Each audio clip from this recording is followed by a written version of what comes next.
Air signs, tignan po natin kung ano yung mensahe para sa iyo ngayong araw. Keep in mind po na ito ay general reading lamang, so hindi po lahat ay makaka-relate.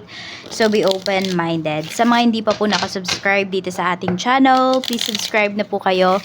And palike na din po ng ating video. At sa mga nice pong mag-avail ng ating private readings, ng ating Evil Eye Amulet, ng ating Tears Bracelet, makikita nyo po yung link sa description box, Tarot Intentions by Alian Reyes. Okay? Tignan po natin. By the way, sa mga nagtatanong po kung para saan ba yung ating Evil Eye Amulet at saka yung ating Tears Bracelet, pangontra po yan sa Kulam, Inggit, Gayuma, Barang, tsaka sa mga nanunumpa po sa inyo. At saka syempre sa nag-i-evil eye sa inyo, nag-i-evil eye sa inyo. And also pangontra din po yan sa aksidente. Pampaswerte po yan sa love life, career, kaperahan, sugal. But use it wisely. Sa pag-travel and also sa health po ninyo. You will attract mga tao na align po sa life ninyo. Kaya kung merong mga tao na hindi align sa life ninyo, ayan, at gusto nyo na silang mawala sa life ninyo, ayan po yan. At saka kung ngayon, may mga tao talagang hindi align sa life ninyo, hindi meant to be magstay. Hindi po talaga yan magstay kapag meron na kayo niyan. Kaya, ayan, kung interesado po kayo, is mag-message na lang po kayo sa ating Facebook page or sa ating email. So, simulan na po natin ang reading para sa'yo, Air Signs, Gemini, Libra, and Aquarius. So, we have self-indulgence. So, ayan, na pwedeng mas na-appreciate nyo ngayon yung inyong sarili, yung pag-aalaga ninyo sa sarili ninyo, mas inuuna nyo ngayon yan. So, parang nasasabi niyo sa sarili nyo, ganito pala yung feeling na inuuna yung sarili. Yan, kasi dati parang 'di ba nagtataka kayo sa ibang tao na paano nila nagagawa yun na unahin yung sarili nila, etc. etc. Ngayon, ayan, nung kayo na yung gumagawa sa sarili ninyo, air signs, masasabi nyo talaga na fulfilling din talaga siya. At saka mas nakikilala nyo din yung sarili ninyo at the same time. At marami kayong parts of yourself na nahi-heal. We have fake flexing. We have marrying for money. And we have creativity. So, meron ba dito, kayo po ay nagiging matalino talaga, pumapasok pa kayo sa isang relationship na not just for love, but for money, for your stability. Ayan po, meron dito. Pwede rin naman na may mga tao dito na, ayan, kaya sila nag-i-stay sa life mo kasi meron silang napapala sa'yo, meron silang nabe-benefit. Either family mo man yan, air signs, or friends, or love life. Sa love life mo yan, asawa mo yan, karelasyon mo yan. So, meron po dito. Pwedeng kaya, kaya nagstay sa life ninyo kasi may nabe-benefit po sa inyo. And pwedeng pera yung nabe-benefit nila mula sa'yo. Yan. Tignan natin, ano pa yung mensahe para sa'yo. Okay, I just realized, may mga tao dito na pag meron kang pinopost about yourself, ayan, about sa mga binibili mo, niisip nila, galing yan sa ganito, ganyan. Iniisip nila, yan, hindi mo pinaghirapan yan. Air signs. Parang iniisip nila, nagpakasal yan dahil ganito, ganyan. Pinili niya si ganyan kasi meron siya nabe-benefit. Pwedeng sa inyo naman nila yan binabato. Air signs. Okay? So, tignan po natin kung ano pa yung mensahe para sa'yo. May mga tao talaga dito na naiinggit sa'yo. Minsan, tinuturing mo pang kaibigan yung mga yan. Meron din mga family members. Pero kasi, ayan nga nag-shadow work na kasi yung iba sa inyo, kaya hindi nyo na lang yan masyadong pinapansin. Basta alam niyo sa sarili ninyo kung ano man yung mga pinapakita ninyo, ano man yung mga pinaghihirapan ninyo, I mean, ano man yung mga nabibili ninyo, air signs, ay pinaghihirapan po ninyo. So, doon kayo nagpo-focus sa positive energies. Yan, kasi ayaw nyo maging low vibrational katulad ng mga naiinggit po sa inyo.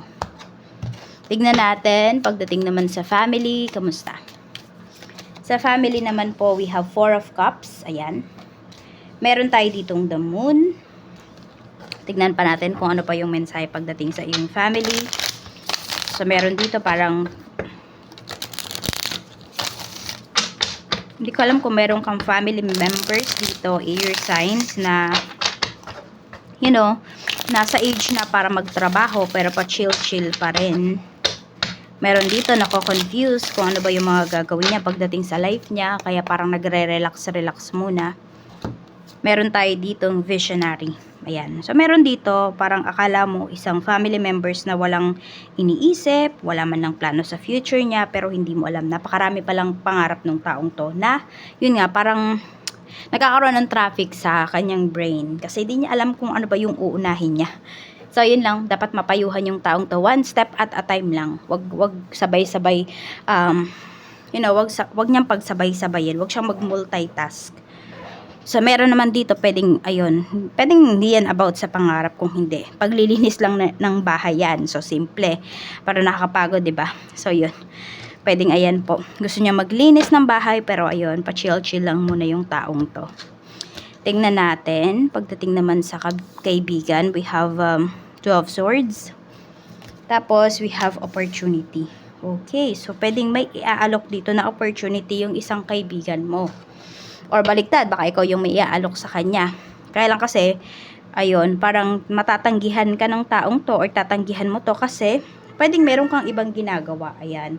Meron kang ibang priorities in life. Ayun nga po, mukhang tatanggihan mo to. So, magsabi ka na lang din talaga air signs kung ito ay hindi mo matatanggap. Kasi nakikita ko dito, pag sinabi mo na pag-iisipan mo pa, pag sinabi mo na ganito ganyan, ang gagawin ng taong to, ang gagawin ng kaibigan mo, hihintayin niya talaga na kung ano yung decision mo. So parang pag nakausap ka niya at alam mo naman na hindi mo talaga ma-accept kung ano man yung opportunities na to or ano man yung favor na hinihingi niya sa'yo, just say your decision na.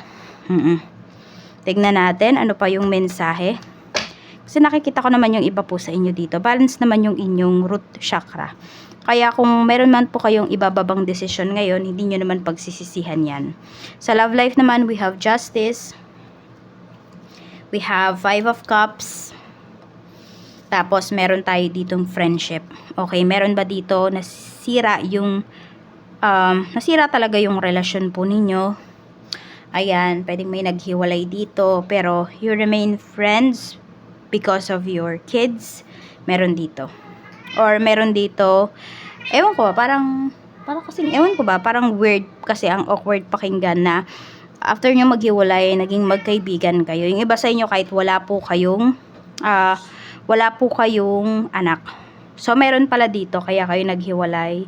Or bago pa kayo kasi naging kayo, is pwedeng magkaibigan na kayo. So, parang yun na lang yung parang gusto ninyong buuin ulit dito sa inyong relationship. Ayan po. Meron naman dito, may nagkakagusto po sa'yo. Pwedeng kaibigan mo. Hindi mo man siguro siya sobrang close, pero sa paningin niya, kaibigan ka niya. Ganun. Parang ayaw kanyang ligawan. Ayaw niyang mag-confess sa'yo. Parang, alam mo yun, parang iniisip pa lang niya na masisira yung friendship ninyo. Alam mo yung na ano na siya. Sumasakit na yung puso niya. Yun yung nararamdaman ng isang kaibigan na ito. Kaya hindi siya nagko-confess sa'yo. Tignan natin, pagdating naman sa kaperahan, we have release. Okay, so ano ba yung i-release dito? May i-release bang documents? May i-release ba dito na cheque? Ayan po, we have King of Cups. Okay, marireceive nyo na yung medyo matagal-tagal nyo nang hinihintay. Air signs, ayan po, pwede rin yung iba sa inyo, i-release na yung papel, yung titulo, yung mga ganyan po. Yes, pagkakagastusan nyo po ito, may ilalabas din po kayong pera ngayong araw na to, pero worth it naman siya, masasabi nyo po.